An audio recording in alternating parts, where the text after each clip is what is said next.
বন্ধুরা, আজকে তোমাদের একটি মজার গল্প বলবো। গল্পের নাম বুদ্ধিমান বাদর আর বেলুন কাকুগু। এক বনে থাকতো এক বাচ্চা বাদর, নাম তার মনু। সে খুব দুষ্টু, আবার অনেক বুদ্ধিমান। সারাদিন গাছে লাফালাফি করে আর সবাইকে নানারকম প্রশ্ন করে।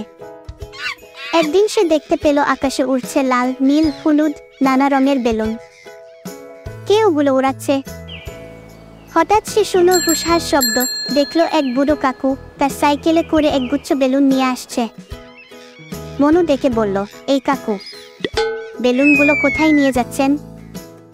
কাকু হেসে বললেন, বাচ্চাদের খুশি করতে, কিন্তু একটা শর্তে আমি বেলুন দেই গি। মনু বলল, কি শর্ত? কাকু বললেন, তোমাকে একটা ধাঁধার উত্তর দিতে হবে, পারলে বেলুন ফ্রি।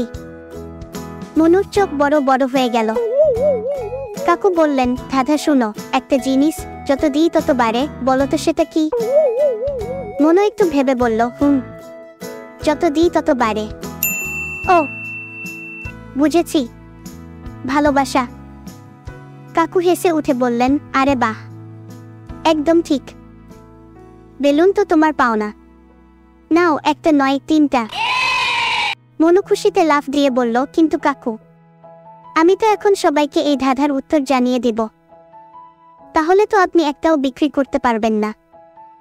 কাকু হাসলেন, তারপর চোখ টিপে বললেন, জানো মনু, ভালোবাসা আর খুশি ছড়িয়ে দিলেই তো আসল মজা, আর তুমিই তো আজকের দিনের সবচেয়ে বড় বিজয়ী। সেদিন থেকে মনু আর কাকুর বেলুন বন্ধুত্ব শুরু হলো। তারা মিলে বন জুড়ে বাচ্চাদের খুশি বিলিয়ে বেড়াতে লাগলো, বেলুনের ধাঁধায় আর ভালোবাসায়।